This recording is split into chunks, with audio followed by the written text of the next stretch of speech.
नमस्कार दोस्तों, मैं Anil Kumar Luna ICC academy Bahaur से। आज हम लोग जी PSSB एक्साइज इंस्पेक्टर का पेपर जो कि 21 मई 2023 को हुआ है, इसकी जी पंजाब जी के जो आई है वो डिस्कस करने जा रहे हैं। क्वेश्चन नंबर 65 देख रहे हैं। विच सिख गुरु एंड इज बानी यानी holy verse is not correctly matched. देखो जो करेक्टली मैच नहीं है वो बतानी है, तो ध्यान से देखिए। पहले नंबर पे दे रखा है गुरु अर्जन देव जी सुखमनी साहब, ये तो बिल्कुल ठीक है जी।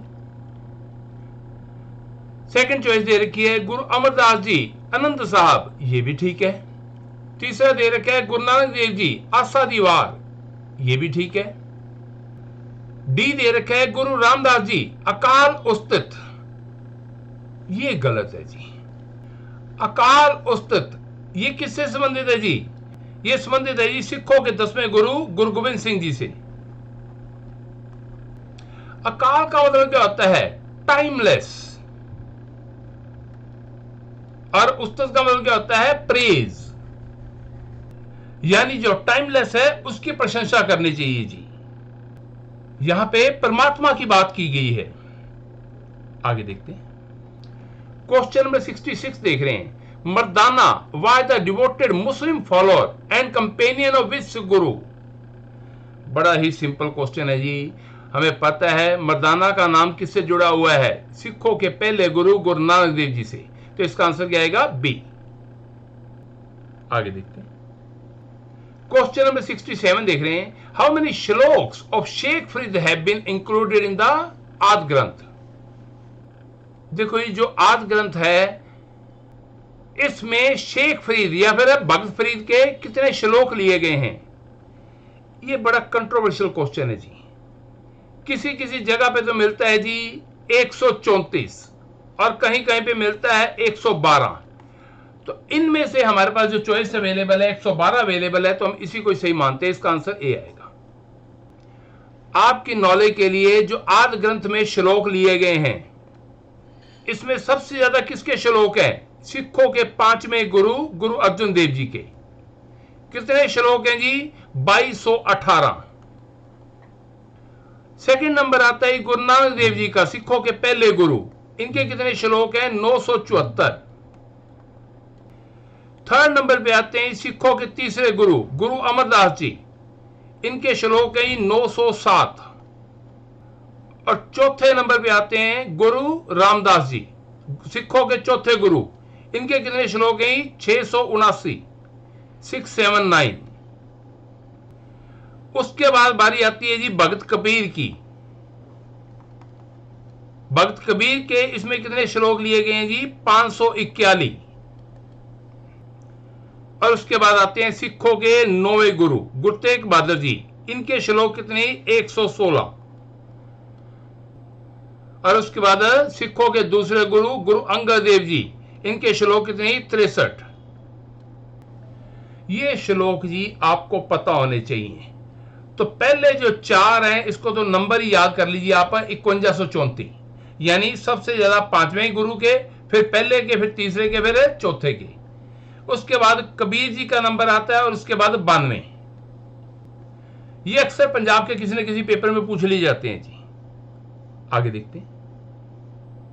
क्वेश्चन नंबर 68 देख रहे हैं। Who among us the following was not associated with the Ghadar Party. देखो हमें पूछा गया है इनमें से कौन सा गदर पार्टी से संबंधित नहीं था? Not associated. कौन संबंधित नहीं था जी? गणेश श्री कृष्णा खापरड़े। इसका आंसर डी आएगा। देखो आपको पता ही है गदर पार्टी की स्थापना 1913 में हुई थी। इसका हेडक्वार्टर कहां पे था? सैन फ्रांसिस्को अमेरिका में। सोहन सिंह भकना जिसका नाम इससे जुड़ा हुआ है, ये कौन थे जी? इसके अध्यक्ष। और लाला हरदयाल जो थे जी ये इसके फाउंडर थे। आपको पता ही होगा जी सरदार करतार सिंह सराभा जो कि यंगेस्ट फ्रीडम फाइटर माना जाता है, वो भी इससे जुड़ा हुआ था। जिसने इसे ज्वाइन किया था 17 साल की एज में। आगे देखते हैं। क्वेश्चन नंबर 69 देख रहे हैं। Doab word has been taken from which language. Doab जो शब्द है ये कौन सी भाषा से लिया गया है? ये लिया गया है ये फारसी भाषा से, जिसको इंग्लिश में हम लोग बोल देते हैं पर्शियन लैंग्वेज। इसका आंसर बी आएगा। जैसा कि आप लोग जानते ही हैं, मुगलों के वक्त में उनकी दरबारी भाषा कौन सी होती थी? फारसी। जो द्वाब शब्द है ये दो शब्दों को मिलाकर के बना है, दो प्लस आब। दो का मतलब तो हो गया ये टू, आब का मतलब हो गया पानी, यानी जिसके दो तरफ पानी हो। हम लोग क्या देखते हैं जी, इस तरफ ब्यास रिवर है और इधर सतलुज रिवर है जी। ये ब्यास आ गई, ये सतलुज आ गई, और इनके बीच वाला ये जो एरिया है इसको द्वाब क्षेत्र बोलते हैं।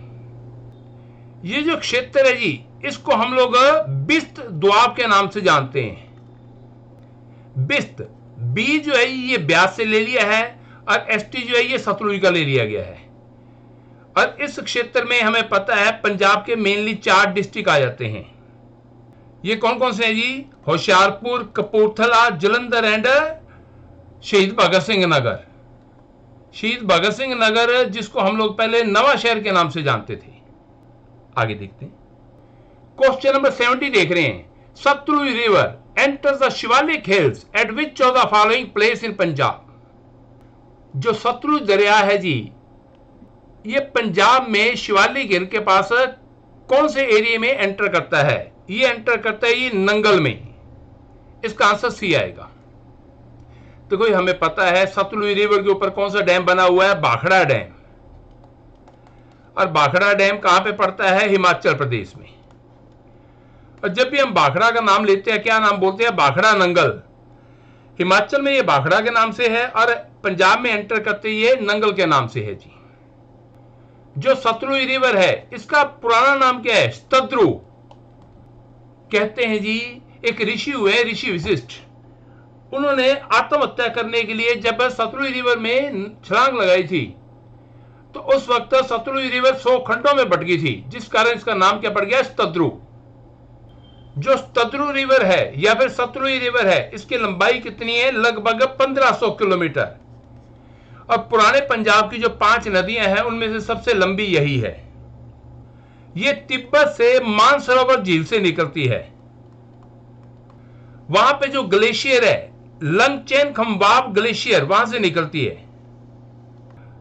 यहां पे एक चीज और देखिए, भाखड़ा डैम जो है ये पहले इंडिया का हाईएस्ट डैम होता था, लेकिन आज की डेट में तेरी डैम जो है इंडिया का हाईएस्ट डैम है।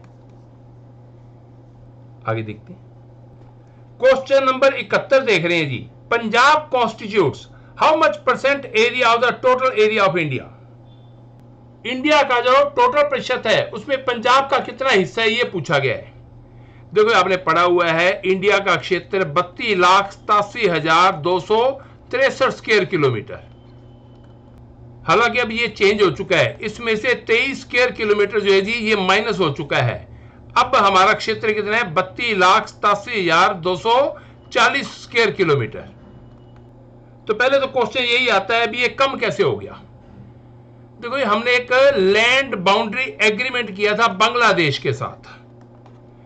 हमारा ये डिस्प्यूट जो है काफी लंबे समय से चल रहा था, तो इसके कारण संविधान में 100वीं अमेंडमेंट की गई है, 100th अमेंडमेंट, जिसके द्वारा जी हमने अपने एरिया से कुछ एरिया बांग्लादेश को दिया है और वहां का कुछ एरिया हमने लिया है। एज ए रिजल्ट हमारी जो है जी टोटल लैंड 23 किलोमीटर जो है कम हो गई है। आप इसको ऐसे समझिए, बांग्लादेश से हमने क्या किया है? सौदा किया है। 100 से सौदा, 100 से 100वीं अमेंडमेंट जी, याद रह जाएगा आपको। आपको पता है ये पंजाब का टोटल एरिया कितना है? 50,362 स्क्वायर किलोमीटर। और ये इंडिया के एरिया का कितना बनता है? ये लगभग 1.5%। इसका आंसर ए आएगा। आगे देखते हैं, क्वेश्चन नंबर 72 देख रहे हैं। Sirhind canal originates from the river Sutlej at. Sirhind canal जो है जी ये रूपनगर से ओरिजिनेट होती है। इसका आंसर ए आएगा। ये रूपनगर से ओरिजिनेट होती है और जाती किधर है जी? साउथ वेस्ट की तरफ। साउथ वेस्ट में जगह है दोराहा। ये कहां पे पड़ती है? लुधियाना डिस्ट्रिक्ट में। देखो जी मजे की बात क्या है, सरहंद कनाल जो है इसका पानी सरहंद में नहीं जाता। सरहंद कनाल का आइडिया जो है सबसे पहले 1840 में आया था, लेकिन ये पूरी तरह से बन के तैयार कब होती है? 1882 में, 1882 में, जबकि पंजाब यूनिवर्सिटी बनी थी। इसका जो इंजीनियर था जी, उसका नाम क्या था? मियां मीर मसंदी। कहते हैं कि उस वक्त ये लाइन बड़ी फेमस हुई थी, मैं मियां मीर मसंदी, मेरी नहर जाऊं सरहंदी।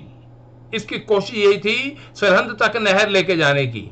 वो बना भी दी गई थी, लेकिन सरहंद तक पानी नहीं पहुंच पाया। इसको फिर दोबारा से तैयार किया गया, जो कि अब सरहंद की तरफ नहीं जा रही है। तो कहते हैं इसका जवाब क्या था? मैं सतलुज दी रानी, तेनू बूंद ना दिंदी पानी, यानी सरहंद को पानी की बूंद भी नहीं मिली। जो सरहंद कनाल है, इसमें जी 13 गेट हैं और एक गेट की लेंथ कितनी है? 20 फीट। जो सरहंद कनाल टोटल जो ये एरिया बना हुआ है जी, जहां से ये कनाल निकल रही है, इसकी टोटल लेंथ कितनी है? 866 फीट।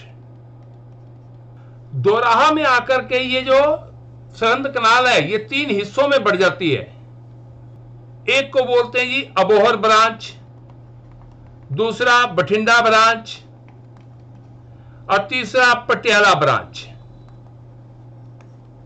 और इसी के कारण मैक्सिमम जो मालवा रीजन है जी, उसको पानी मिलता है। आगे देखते हैं, क्वेश्चन नंबर 73 देख रहे हैं। The election commissioner of Punjab is appointed by, देखो तो क्लियर ही है, ये अपॉइंट होता है गवर्नर के द्वारा। इसका आंसर ए आएगा। देखो आपको पता ही है, सेंटर में प्रेसिडेंट के द्वारा चीफ इलेक्शन कमिश्नर की नियुक्ति होती है और स्टेट में गवर्नर के द्वारा जो है इलेक्शन कमिश्नर की नियुक्ति होती है। आगे देखते हैं, क्वेश्चन नंबर 74 देख रहे हैं। How many seats are reserved for women in all the panchayat in Punjab at all levels? ये है जी 1/3। इसका आंसर बी आएगा। देखो जैसा कि हम लोग जानते हैं, संविधान में 73वीं अमेंडमेंट की गई थी, जिसे कि 24 अप्रैल 1993 को पंचायती राज जो है सभी तरफ लागू हो गया था और इसे संविधान की 11वीं अनुसूची यानी शेड्यूल में ऐड कर दिया गया था। पंचायत, इसका वर्णन संविधान के कौन से पार्ट में किया गया है? 9th नंबर पार्ट में जी। देखो पंचायत के स्पेलिंग देखिए, 9 लेटर हैं, तो इससे याद रह जाता है। जहां तक विमेन की सीट का सवाल है जी, ये सभी जगह मेंशन किया हुआ था 1/3 सीट्स होगी इनकी सभी लेवल पे। बाद में इसको चेंज कर दिया गया। 27 अगस्त 2009 को यूनियन गवर्नमेंट ने पास कर दिया कि ये रिजर्वेशन कितनी हो जाएगी? 50% फॉर विमेन। कहां पे जी? पंचायती राज में, PRI, पंचायती राज इंस्टीट्यूशंस में। लेकिन इसे सभी स्टेट्स ने अभी तक लागू नहीं किया है। बिहार पहला राज्य बन गया जिसमें 50% रिजर्वेशन विमेन के लिए लागू कर दी गई। पंजाब और हरियाणा, इन दोनों ने अभी तक इसे लागू नहीं किया है, तो इसलिए आज के अकॉर्डिंग हमारा आंसर क्या बनेगा? 1/3। आगे देखते हैं, क्वेश्चन नंबर 75 देख रहे हैं। विच of the pairs is wrong? इनमें से रॉन्ग पेयर बताना है। पहला दे रखा है नॉवलिस्ट नानक सिंह, ये बिल्कुल ठीक है जी। दूसरा दे रखा है पोइटेस अमृता प्रीतम, ये भी बिल्कुल ठीक है। तीसरा दे रखा है शॉर्ट स्टोरी सन सिंह सेखो, ये भी बिल्कुल ठीक है। चौथा दे रखा है बलवंत गार्गी क्रिटिक, ये क्रिटिक नहीं है, ड्रामाटिस्ट है, तो इसका आंसर है डी आएगा, क्योंकि हमने रॉन्ग बताना था। आगे देखते हैं, क्वेश्चन नंबर 76 देख रहे हैं जी। Which of the following rivers is associated with the love story of सोहनी महिवाल? ये रिलेटेड है जी चिनाब रिवर से, इसका आंसर बी आएगा। सोहनी महिवाल जी, अगर आपने मूवी देखी हो तो उसमें गाना सुना होगा ही, सोहनी चिनाब दे किनारे। सोहनी महिवाल जो पेंटिंग है, ये किसकी बनी हुई है? ये बनी है जी शोभा सिंह की। Very important question. और गुरु नानक देव जी की जो पेंटिंग बनाई जी, वो भी किसने बनाई? शोभा सिंह ने। देखो ये गुरु नानक देव जी की जो असली फोटो है, वो तो हम लोगों को देखने को कम ही मिलती है। हम लोग जो फोटो देखते हैं वो किसके द्वारा बनाई गई है? शोभा सिंह के द्वारा। आगे देखते हैं, क्वेश्चन नंबर 77 देख रहे हैं। Which victory dance is recognizable by swaying movements of the head? देखो ये कौन सा विक्ट्री डांस है जिसको हेड की मूवमेंट के द्वारा ही उसको पहचाना जाता है? ये है जी लुड्डी। इसका आंसर सी आएगा। अगर आपने डांस देखा हो तो आप देखोगे हेड की मूवमेंट इसमें बड़ी जबरदस्त होती है। आगे देखते हैं। क्वेश्चन नंबर 78 देख रहे हैं। मेरा रूसी Safarnama has been written by, ये किसका लिखा हुआ है जी? बलराज साहनी का। इसका आंसर सी आएगा। बलराज साहनी, जिसका डेट ऑफ बर्थ क्या है जी? 1913। इसका जन्म कहां पे हुआ था? रावलपिंडी में, जो कि अब पाकिस्तान में है। और इनकी डेथ कब होती है? 1973 में, यानी 59 साल की एज थी इनकी। बाय प्रोफेशन ये क्या थे? एक्टर। इनकी हो सकता है आप लोगों ने को मूवी भी देखी हो। इनके भाई का नाम सुना होगा, भीष्म साहनी, जो कि बड़े फेमस राइटर हुए हैं, जिनकी मेन रचना कौन सी है? तमस। या फिर इनके बेटे का नाम सुना होगा, परीक्षित साहनी। ये भी एक बॉलीवुड में अच्छा एक्टर के नाम से जाने जाते हैं जी। अगर आप बलराज साहनी की बात करते हैं तो इनकी बड़ी फेमस मूवीज हुई हैं, जिनमें से एक आती है 2 बीघा जमीन। ये मूवी इनकी आई थी 1953 में, बड़ी चर्चा में रही थी। या फिर इनकी एक मूवी है घर घर की कहानी। यह इनकी मूवी है जी पवित्र पापी। पवित्र पापी जो है किसकी रचना है? नानक सिंह की। उसके ऊपर मूवी बनी है ये एक बड़े अच्छे राइटर भी हुए हैं।